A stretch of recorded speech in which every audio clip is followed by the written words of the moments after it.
Hi daily vibes with Priya. First vlog போடுற இந்த சேனலில் இன்றைக்கி வெள்ளிக்கிழமை சித்ரா பௌர்ணமி. முதல் விலாக் வந்து அன்றைக்கி தான் எடுத்தேன். காலையிலே சாமிக்கு வந்து செவ்வாழைப்பழம் வச்சு ஒரு பாயசம் பண்ணி நைவேதனம் பண்ணியாச்சு. நெக்ஸ்ட் வந்து மத்தியானம் லஞ்சுக்கு வந்து கத்திரிக்காய் முருங்கைக்காய் மாங்காய் சாம்பார் வச்சுட்டு என்ன காய் பண்ணுறதுன்னு யோசிச்சுட்டு இருக்கிறேன். அதுதான் இன்றைக்கி உங்களோட ஷேர் பண்ண போகிறேன். நான் குக்கிங் விலாக் கிடையாது, ஜஸ்ட் விலாக், அவ்வளோதான். நம்ம என்னையை பற்றி நிறைய விஷயங்கள், எனக்கு தெரிஞ்ச விஷயங்களை பற்றி உங்கள் கூட ஷேர் பண்ணி பேசுவேன். அவ்வளோதான் விலாக்ஸாக எடுக்கணும்னு நினைக்கிறேன். என்கிட்ட நடக்கிற விஷயங்கள் அதுதான். ஏன்னா நான் வந்து பார்த்திங்கன்னா ஃபஸ்ட்டு கல்யாணத்துக்கு முன்னாடி வந்து ஒர்க் பண்ணிகிட்டு இருந்தேன். அதுக்கப்புறம் நான் ஒர்க் பண்ணலை. ஆஃப்டர் மேரேஜ் வந்து உடனே பையன் வந்துட்டான். அதனால் ஜாயின்ட் ஃபேமிலின்றதுனால எத்தனையோ வருஷங்கள் வந்து ஜாயின்ட் ஃபேமிலியாகவே வாழ்ந்துட்டோம். அப்படியே தான் காலங்கள் ஓடிட்டு இருந்தது. இவ்வளோ நாளும் ஓடிடுச்சுன்னு வச்சுக்கோங்களேன். இனிமேலாவது நம்ம எதையாவது ஒன்று பண்ணணும்னு மனசு இத்தனை வருஷம் சொல்லிட்டு இருந்தாலும் ஆனால் எதுவுமே பண்ணல. கடைசி வரலுமோ இவ்வளோ நாள் ஓட்டியாச்சு. இதுக்கு மேலே என்ன பண்ண முடியும்னு நினைக்கிறீங்க? வேலைக்கு கண்டிப்பாக அனுப்ப மாட்டாங்க. வேண்டாம் இதுக்கு மேலே போகணுமான்ட்டு சும்மா உட்காந்துருந்தா என்ன ஆகுதுன்னா, எப்போ பார்த்தாலும் எதையாவது ஒருத்தர் நம்ம யோசிச்சுட்டே இருக்கிறோமா, யோசிச்சுட்டு இருக்கிறதுனால நமக்கு என்ன வருதுன்னா தலைவலியும் டென்ஷனு தான் அதிகமாக இருக்குது. எதையாவது நோய் இருக்குமோன்ற கவலை தான் அதிகமாக வந்தது. மனசில் தோணிகிட்டே இருக்குது. அது என்னன்னு தெரியல. இப்போ அப்படி தானா என்னான்னு தெரியல. இந்த டைம் அப்படி தான் இருக்குமானும் தெரியல நமக்கு. அதனால தான் யோசிச்சிட்டே இருந்தேன். ஏன்னா 40 டச் பண்ணிட்டோமா. இப்போ வந்து பார்த்திங்கன்னா நமக்கு மினஃபஸ்ஸு டைம் வருதா. இந்த டைமில் வந்து நம்ம மூட் ஸ்விங் வருது, ஏதாவது டென்ஷன் ஆகுது. நம்ம ஏதாவது ஒரு ஒர்க்கில் கான்சன்ட்ரேஷனோடு இருந்துட்டோம்னு வச்சுக்கோங்களேன், நமக்கு அந்த டென்ஷன்லாம் எதுவும் இருக்காது. அதனால சரி, அதுக்காக ஆரம்பிக்கப்பட்ட சேனல்கள் தான். எதையாவது ஒன்று பேசணும், எதையாவது ஒன்று பண்ணணுன்ட்டு. பட் சாதிச்சு பணம் சம்பாதிக்கணும் அப்படின்ற எண்ணம் இருக்குது, இல்லைன்னு சொல்லலை. ஏன்னா ஒருத்தர் டிபெண்ட் பண்ணி தானே கடைசி வரலும் வாழணும். இப்போ ஆரம்பித்தா கூட நமக்கு ஏதாவது ஒரு டைமில் நமக்கு கை கொடுக்காதான்ற ஒரு எண்ணம் தான், மற்றபடி ஒன்றும் இல்லை. அதுக்காக தான் இந்த சேனல் வந்து ஓப்பன் பண்ணது. அந்த சேனல் ஓப்பன் பண்ணி இப்போ ஓரளவுக்கு அந்த ஷார்ட்ஸ் எல்லாம் போட்டுட்ருக்கேன். நிறைய மாற்றி போட்டேன், இல்லைன்னு சொல்லலை. பட் அதெல்லாம் எனக்கு எதுவுமே பெருசாக வருமானம் வர்றதுக்கான வழியாக தெரியல. அதனால் நம்ம எதையாவது நமக்கு தெரிஞ்ச நல்ல விஷயங்களை 4 பேரோட ஷேர் பண்ணுவோம். நம்மக்கிட்ட நம்ம லைஃப்பில் நடக்கிற விஷயங்களை நம்ம ஷேர் பண்ணுவோம் அப்படின்ற ஒரு தாட்டோடு தான் இதை ஆரம்பித்ததுன்னு வச்சுக்கோங்களேன்.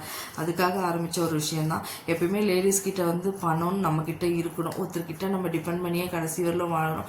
இப்போ ஹஸ்பண்ட் கிட்ட டிபெண்ட் பண்ணி வாழறோம். நெக்ஸ்ட்டு வந்து என்ன பண்ணுவோம், நம்ம பெற்ற பிள்ளைங்கிட்ட டிபெண்ட் பண்ணி வாழ வேண்டிய சுச்சுவேஷன் வரும். இதுக்கெல்லாம் வந்து வேண்டாம், நம்ம எதையாவது ஒன்று பண்ணணும், இப்பயே ஆரம்பிப்போம்னு சொல்லி ஆரம்பித்தது தான் டெய்லி வைப்ஸ் வித் பிரியா. என்ன வைப் என்கிட்ட என்ன இருக்கோ அதை நான் ஷேர் பண்ணுவேன். என்னை பற்றி எனக்கு தெரிஞ்ச விஷயங்களை தான் ஷேர் பண்ணுவேன்.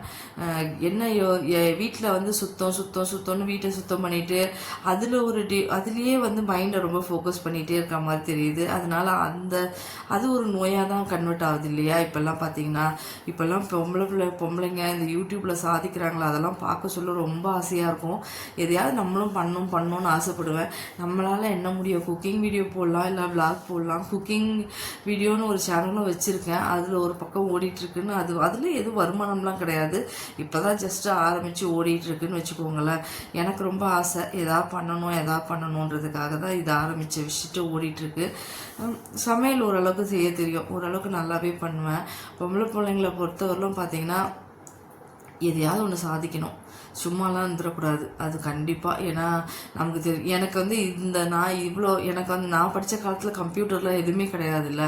இப்போ பார்த்தீங்கன்னா நான் வந்து எடிட்டிங்கு அதெல்லாம் கற்றுக்கிட்டு என் பையன்கிட்ட தான் இதெல்லாம் கற்றுக்கிட்டு இப்போ இதை நான் பண்ண ஆரம்பித்து பண்ணிகிட்ருக்கேன்.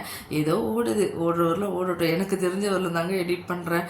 ரொம்பலாம் எடிட் பண்ண தெரியாது, ரொம்ப ஃபேஷனபுளாலாம் ரொம்ப எடிட் பண்ண தெரியாது. ஏன்னா நான் படித்து நான் வேலை செய்ய சொல்ல கம்ப்யூட்டரில் அவ்வளோ நாலேஜபிள் இல்லை, கற்றுக்கல.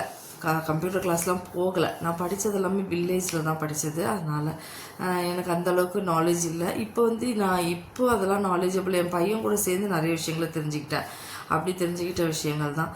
பொம்பளைங்க எல்லாத்துலேயும் தைரியமாக இருக்கணும், நல்லாவே சாதிக்கிறாங்க. எல்லா ஃபீல்ட்லேயும் பாருங்களேன், அட்டகாசமாக சாதிக்கிறாங்க, இல்லைன்னே சொல்ல முடியாது. அதுக்கு பின்னாடியே வந்து நிறையா அப்யூசஸும் நடக்குது. அதையும் நம்ம பார்த்துட்டு தான் இருக்கிறோம். ஒரு தடவையும் ஒரு நாளும் பார்க்குறோம். காசு வந்து ரொம்ப இம்பார்ட்டண்ட். காசு வந்து இம்பார்ட்டண்ட்டுன்னா பணப்பேயின்னு சொல்ல வரல, நம்மளோட டே டு டே லைஃபுக்கு காசு முக்கியமான ஒரு விஷயமா தோணுதில்ல. நம்ம இன்னொருத்தர்கிட்ட டிபெண்ட் பண்ணி வாழக்கூடாதுன்னு ஒரு பொம்பளைங்களும் நினச்சிட்டோன்னு வச்சுக்கோங்களேன், உண்மையிலேயே பசங்களை நம்ம மேலே கொண்டு வந்துடுவோம். பசங்களுக்கான ஒரு விஷயங்களை நல்லாவே செஞ்சு அவங்களையும் நமக்கு வந்து நிறைய விஷயங்களை அவங்களுக்கும் நம்ம கற்றுக் கொடுப்போம்.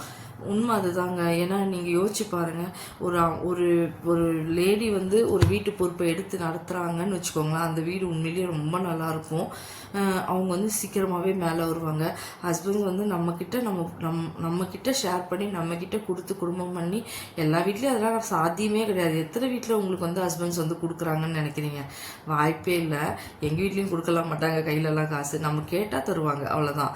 அது அந்த மாதிரி இருந்தால் வந்து சீக்கிரமாலாம் மேலே வந்துட முடியாது. பெண்கள் வந்து உதாரித்தனமாக இருக்கிற பெண்களும் இருக்கிறாங்க, நான் இல்லைன்னு சொல்லவே மாட்டேன். பட் ஆனால் ரொம்ப சிக்கனமாக கடைப்பிடிச்சி வீட்டை மேலே கொண்டு வர பெண்கள் தான் ரொம்ப அதிகம். நீங்கள் நல்லா யோசிச்சு பாருங்கள். அப்படி தான் இப்போ இருக்க பெண்கள்லாம் நிறைய அந்த மாதிரி குடும்பம்லாம் பார்த்திங்கன்னா சீக்கிரமாகவே மேலே வந்துருச்சு.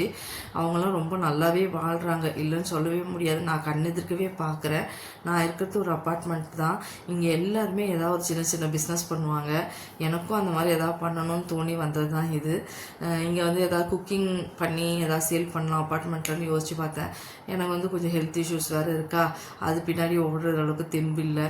அதுதான் இந்த மாதிரி ஒரு யூடியூப் சேனல் ஆரம்பித்து ஜஸ்ட் இன்ட்ரோ தான் கொடுத்துருக்கேன். இன்னைக்கு காலையில் பார்த்தீங்கன்னா பிரேக்ஃபாஸ்ட்டுக்கு டேரெக்டாகவே கத்திரிக்காய் முருங்கைக்காய் மாங்காய் சாம்பார் வச்சேன் இல்லையா, அதை அப்படியே தோசை 2 ஊற்றி அந்த மாங்காய் சாம்பார் ஊற்றி அப்படியே சாப்பிட்டாச்சு. அது ரொம்ப பிடிக்கும் எனக்கு மாங்காய் சாம்பார். எல்லாருக்குமே பிடிக்கும் மாங்காய் சாம்பார் நினைக்கிறேன். எனக்கு ரொம்ப பிடிக்கும். எடிட்டிங் அப்படி இப்படி இருக்கும், இன்னும் ஃபினிஷிங்லாம் வரல, கொஞ்சம் பார்த்து அட்ஜஸ்ட் பண்ணிக்கோங்க. ஃபினிஷிங் வரும், இன்னும் கொஞ்சம் நாளில் கற்றுப்பேன். இன்னும் டீட்டெயில்டாக கற்றுக்கிட்டு ரொம்ப அழகாக போட ஆரம்பிக்கிறேன். நெக்ஸ்ட்டு வந்து நான் ஹோம் டூர் தேவைப்பட்டால் யாராவது கேளுங்க, நான் போடுறேன் கமெண்ட்ஸில். கொஞ்சம் நாள் ஆகட்டுமேன்னு வெயிட் பண்ணிகிட்ருக்கேன் ஹோம் டூருக்கெல்லாம். இப்போ தான் ஃபஸ்ட்டு விலாகே போடுறேன். இதுமாரி நிறைய விலாகில் நிறைய விஷயங்கள் பேசலாம். வாரத்தில் 2 போடலாமா 1 போடலாமான்னு யோசிச்சுட்ருக்கேன். யோசித்து சொல்கிறேன் விலாகாக வர்றது என்னன்னு சொல்லிட்டு. ஏன்னா ரொம்ப பேச முடியாது. எனக்கு எதாவது கண்டென்ட் கிடச்சிதுன்னா கண்டிப்பாக பேசுவேன். நிறைய விஷயங்கள் பேச வேண்டியதெல்லாம் இருக்குது, பேசலாம், என்ஜாய் பண்ணலாம். எனக்கு சப்போர்ட் பண்ணுங்கள், கமெண்ட் பண்ணுங்கள், ஷேர் பண்ணுங்கள், சப்ஸ்கிரைப் பண்ணுங்கள். மெயினாக நிறைய ஷார்ட்ஸ் போட்டுட்ருக்கேன், அதுலேயும் நிறைய விஷயங்கள் நான் உங்களோட ஷேர் பண்ணிகிட்ருக்கேன், போய் பாருங்கள். மாங்காய் சாம்பார் தான் சொன்னல, நான் ஒரேடியாக வெயிட் பண்ணியிருந்து மாங்காய் சாம்பார் வச்சு தோசை ஊற்றி சாப்பிட்டுட்டேன். எனக்கு சரி எனக்குன்னு பண்ணுறதுக்கு எதுவும் சட்னி இல்லை, பொடியும் இல்லை, சரி அதனால் சாம்பார் வச்சு சாப்பிட்டாச்சு. அவ்வளோதான். இன்றைக்கி விலாகை நான் க்ளோஸ் பண்ணிக்கிறேன். இன்னொரு விலாகில் நம்ம வேறு விஷயங்கள் எதை பற்றினா பேசுவோம். உங்களுக்கு பிடிச்சிருக்குன்னு நினைக்கிறேன். என்னோடய பேர் வந்து பிரியா, டெய்லி வைப்ஸ் வித் பிரியான்னு அதுக்கு தான் வச்சுருக்கேன். பிடிச்சிருந்தால் லைக் பண்ணுங்கள், ஷேர் பண்ணுங்கள், சப்ஸ்கிரைப் பண்ணுங்கள், கமெண்ட் பண்ணுங்கள். தேங்க்யூ.